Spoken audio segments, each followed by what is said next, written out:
Welcome to the Money and Wealth Show. Brought to you this week by AmericanManganeseInc.com. Here's your host, Danielle Park. We are back at the Agora Investment Symposium in Vancouver, and today I'm honored to have as my guest Marin Katusa. Marin is the Chief Investment Strategist, Energy Division for KC Research. And you just got back from Europe, and every time I get a chance at one of these speakers' dinners or something, Marin, I love to pick your brain because you spend a lot of time out of a suitcase traveling around the world, and you're very up to date on all the latest trends with respect to the energy market. So tell me what you were noticing of late in Europe.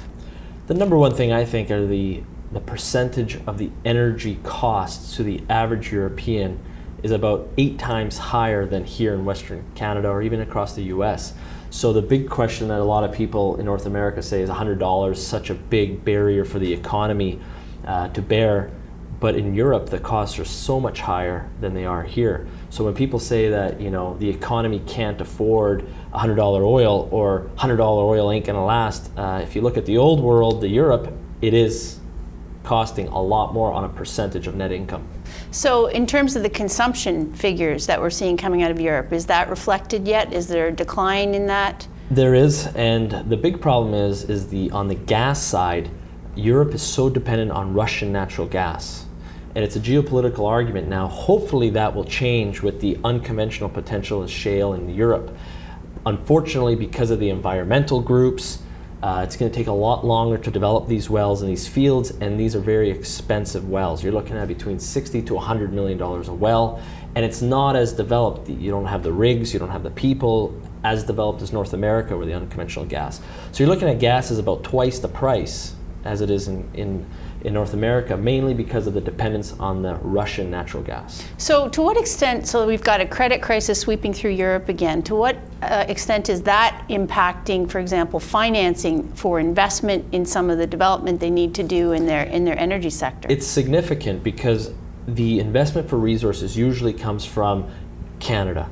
Canada is a world leader when it comes to exploring for resources, and then the game is these junior companies come, and then as they develop this asset or make a major discovery, they sell it out to the big boys or the past 7 sisters, such as BP or Chevron or Shell or any of the companies. So what's going to happen now is, because of the environmental risks, the credit risks, the social unrest across the world, the exploration isn't happening the way you would assume at $100 oil. Now, a lot of people think that it's the big American companies that hold all the oil. It's the opposite. It's the national oil companies, and these national oil companies aren't friendly with America, who own the major reserves around the world. When you look at Iran, Saudi Arabia, the amount of oil within unfriendly American territory is at the highest it's ever been. So, for example, France used to get a good deal of its energy or oil from Iran, and is that no longer the case at the moment? It's changing. What's going on now, because of all the sanctions by the US and all the UN nations, Iran is now making a major change where they've done a deal with China and Turkey. So they're not depending on the UN nations or the American influence nations for their exporting of oil. And now they're making deals with the Chinese, who don't really care what the American sanctions are. They want a secure supply of high quality oil, same as Turkey. So there's a lot of changes going on right now in the Middle East and across the whole energy dynamics. So to what extent is the hangover from the Japanese tsunami, recession, et cetera, having an impact in terms of the demand? What it's actually doing is strengthening China's leverage globally. You look at Germany right now, who about 1/3 of their gas is completely dependent on Russia.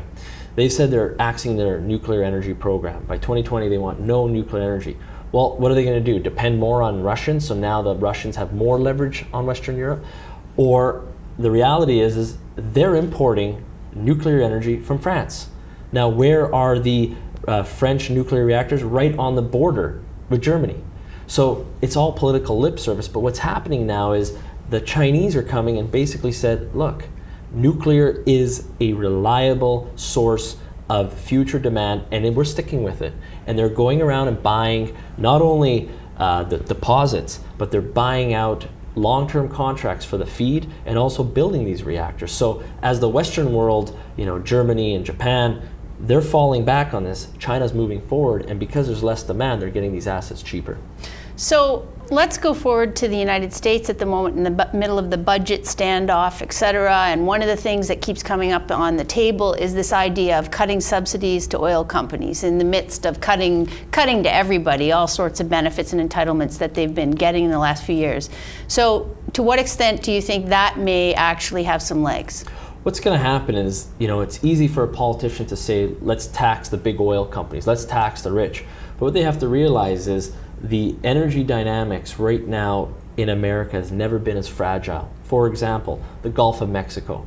You have 20 wells that produce 15%, a little over 15% of America's domestic production. These wells are very expensive. They're over $100 million per well. The junior companies can't afford it. It's the big companies. Now, if you keep taxing these big companies, are they going to go and spend this big money for exploration? This is high risk stuff.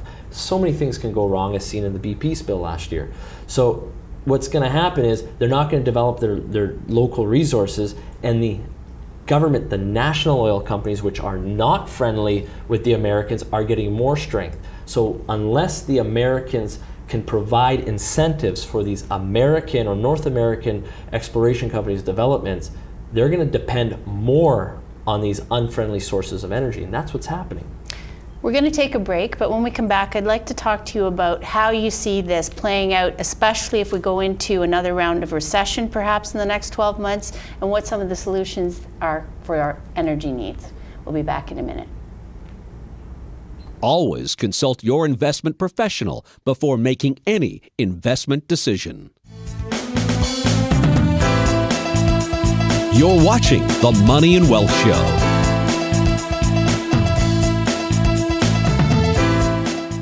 American Manganese, Inc. has a manganese deposit in Arizona. Indicated 6.7 billion pounds. Inferred 8.9 billion pounds. Potentially the lowest cost producer of electrolytic manganese. American Manganese, Inc. has a projected cash cost of 44 cents a pound. The metal trades near $2 a pound. Do the math. Trading symbol AMY. Visit AmericanManganeseInc.com or phone me, Larry Ray, at 604-531-9639. The Money and Wealth Show is archived online at TalkDigitalNetwork.com. Here's your host, Danielle Park. We're back at the Angora Investment Symposium with Marin Katusa of Casey Research. And before the break, Marin, we were talking about some of the constraints on the global oil supply right now, as well as some of the political dynamics that are going on. Let's talk now about, on the consumption side, the demand side, what might be a fallout of a recession, perhaps a global recession in the next 12 months. And do you see that as something that's within your scenarios that you're contemplating? What I think is going to be happening, you always got to remember the old saying that the cure for high prices is high prices. Unfortunately, the American or the publicly traded oil companies can't compete at the cost of production with the national oil companies. So when you compare, let's say, the cost of an oil well in the Gulf of Mexico versus an oil well in the Middle East, we're talking about a 10 times difference in cost. So you look at Iran right now, what they're doing, they're the first Middle Eastern country to cut all energy subsidies. They're doing it. And what's that caused? Like, people don't realize that Iran imports 40% of their natural gas, but yet they have one of the world's largest reserves of natural gas. Well, why? Because through the war with Iraq, they didn't develop their refinery system. There's been a lot of problems in the distribution. They haven't developed their own natural resources. So what's happening now is local demand has decreased. Now they can export more of the oil to China, Turkey. Their revenues are increasing, and now they're taking about 30% of the revenue now that they didn't have a couple of years ago to develop their own resources. So now they can compete globally at a much cheaper price. Now, do you believe that the members of OPEC are gonna, not cheat? Of course they are. So they're gonna cut prices. When they do a deal with China, they're not gonna tell you really what the price is. So then what happens is, where can America go? Can they compete globally? So this whole recession, which looks like it's gonna happen, as Doug Casey says, the Greater Depression, it's gonna put and make America very vulnerable for a secure supply of oil. So, the good side of that, which I know you tend to be more pessimistic on this than me, but I insist that there is a way toward other alternative energies in the future. And I refuse to believe we're going to be stuck just with fossil fuels indefinitely. So to what extent might there be some political will to reinvest in alternatives? If you're, the trade deficit in the US is one of the big problems. It's one of the things they're bleeding out of their, coffers month after month. Much of that is for foreign oil. So surely there's some rational plan that would include stimulating more domestic sources. We have to look at energy as a very localized market. Right now in America, 50% of America's electricity generation comes from coal. Obama came out and said by 2030, 80% of America's electricity generation is going to be green energy. Well, to replace the coal, he would have to replace the coal and all of the nuclear energy produced in America to fit that goal. We're looking at trillions and trillions of dollars of infrastructure costs. Can the American economy handle that? The reality is no. So we have to have a diversified portfolio of energy sources. So obviously you're looking at coal, they got to reduce that. Well, let's look at natural gas now. America's very abundant in natural gas, so that's an obvious solution is maybe CNG, which is a great Canadian technology, compressed natural gas. You look at Delhi and India, all their cars are compressed natural gas. That's something America should be looking at the solution. But when Obama comes out and says green energy is the solution, you have to look at the costs for that for the average citizen. Are people willing to spend 3 to 4 times more on their electricity bill when they're already strained with their mortgages? That is the question. And unfortunately, the problem with solar energy is nighttime. The technology is not yet there to really optimize these solar cells. The windmills are a great, academic theory, but the cost of maintaining these and the base load power is very low. They only work about a third of the time, if that at best. So the most economic green energy source is geothermal. Unfortunately, that's all deposit dependent. It's a very localized energy. So it's great to say that energy, the future is green. Right now in the near term, can the American public afford it? I don't think so. Well, I think part of the problem, it seems to me, is that there wasn't the infrastructure investment when the economy was, quote, booming in the credit bubble. Instead, there was, spending and not a lot of leadership and planning for this slowdown phase. But surely there's, if they stop bailing out financial institutions, for example, and start doing more direct, perhaps a value-added tax or something specifically directed to infrastructure investment, something like that might get some of the funding that, I understand it's multifaceted, but is there not also a chance that a new type of funding might flow towards that? I think the first one that I think is going to be coming is a North American carbon tax. And then when these carbon credits start trading, in North America there's already a voluntary market for these carbon credits. In Europe there's a mandatory credit. So the question is the Americans, all of the individual states have to sign on to this. I think within the next 10 years you'll see a mandatory carbon credit. Whether the science behind it is actual or not, the question is one thing you're assured of government's doing is creating taxes, so be prepared for that. And with that extra revenue, will the government either spend it appropriately to invest in the infrastructure, which I agree with you on, but would I ever depend on a government doing the right thing? Never. They never have, they never will. Such a pessimistic view. Anyway, we'll be right back with Marin Katusa after this. You're watching The Money and Wealth Show.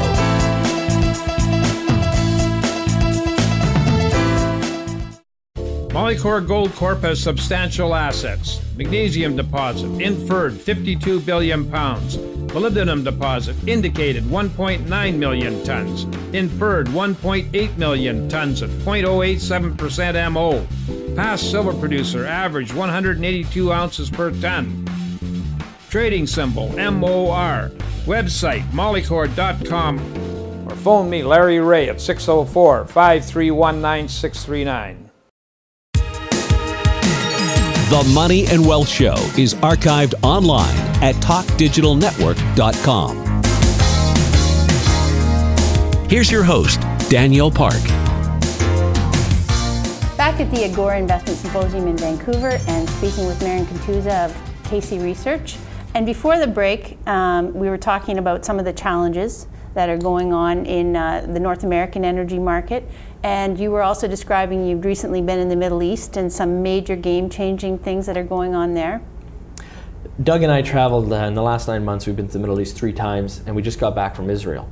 And I love following stories that are on the page 16 in very small print, because I'm a true believer that your investment return is directly correlated to how size the print is in the newspaper. So if it's a front page story, I think it's done. And now if you start investing in something when it's on the front page and popular, you're going to lose money.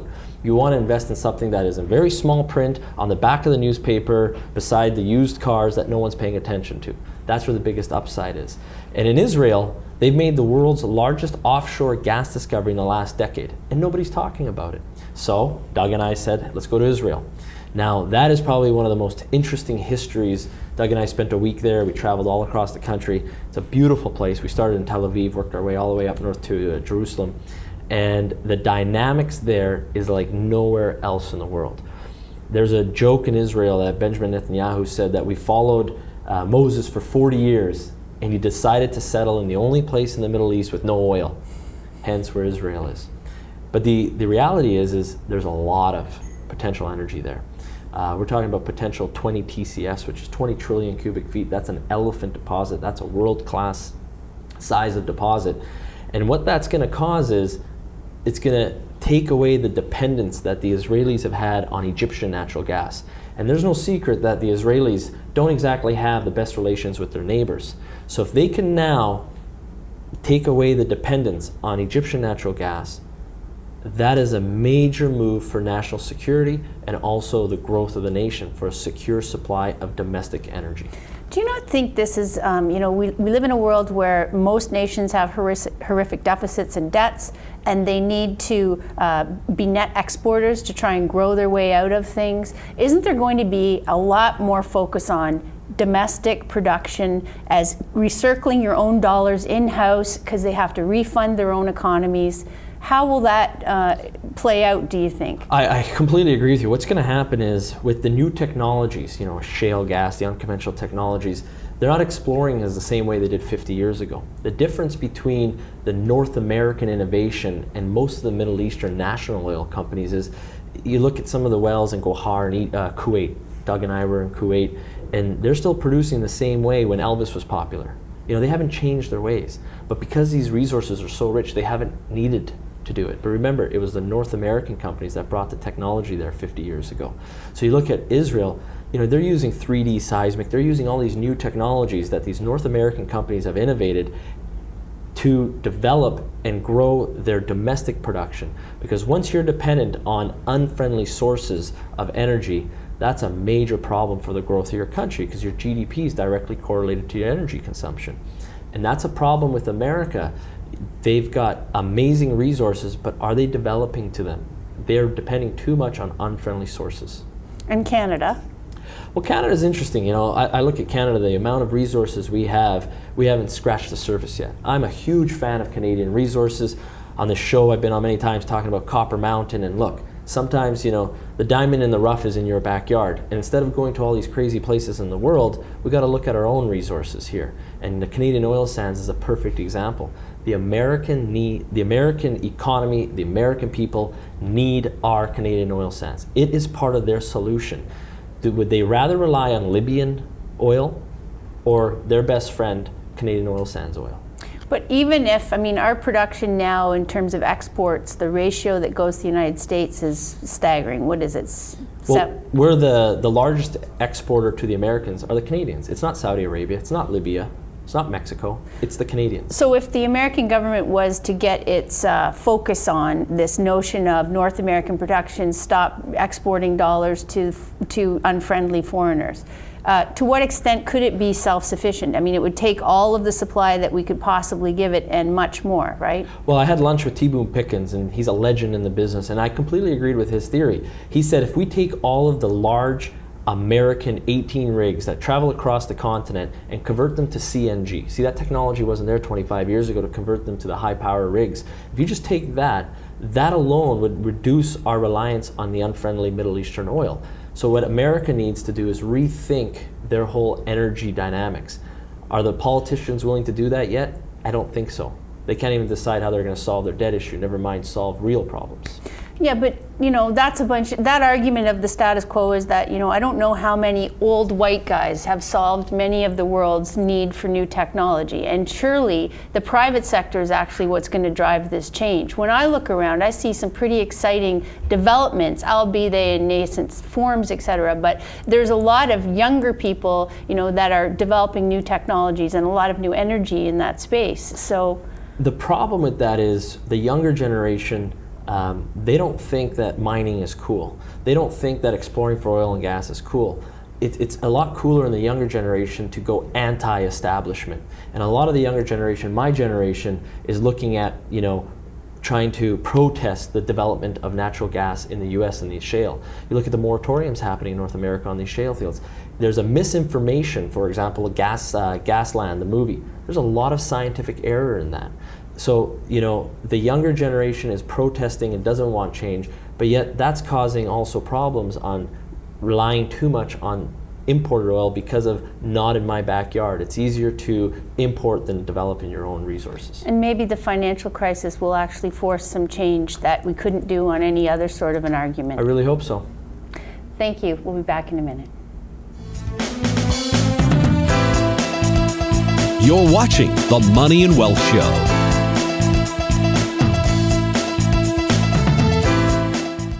American Manganese Inc. has a manganese deposit in Arizona. Indicated 6.7 billion pounds. Inferred 8.9 billion pounds. Potentially the lowest cost producer of electrolytic manganese. American Manganese Inc. has a projected cash cost of 44 cents a pound. The metal trades near $2 a pound. Do the math. Trading symbol AMY. Visit AmericanManganeseInc.com or phone me, Larry Ray, at 604-531-9639.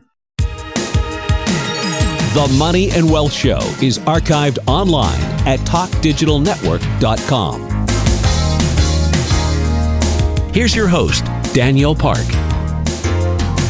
We're back with my special guest, Marin Katusa. And in closing, Marin, what do you suggest are key points that viewers could take away for their benefit? I think before you start investing, you want to live within your means. Always remember that gold is the currency of kings, silver is the currency of gentlemen, barter is the currency of peasants. But it is debt that is the currency of slaves. So you want to live within your means so you don't become a slave. Number two, look for growth in resources. The wealth creation in the resource sector is like no other sector on this planet. And if people want to learn more about KC Research, where would they go to find you? Sure, you go to www.kcresearch.com. We have a daily free newsletter. You can start reading what they're doing, and also there's a free thing called Conversations with Doug Casey, which is probably one of the most entertaining free things you can read to learn about why I work with the Casey Group, because it really is one of the most interesting group of guys that I know in the resource sector. Great. Well, it's always good to talk to you. Thanks for coming in. And thanks to Agora once more for bringing all these great people together in one spot. And thank you for watching. The Money and Wealth Show has been brought to you by AmericanManganeseInc.com.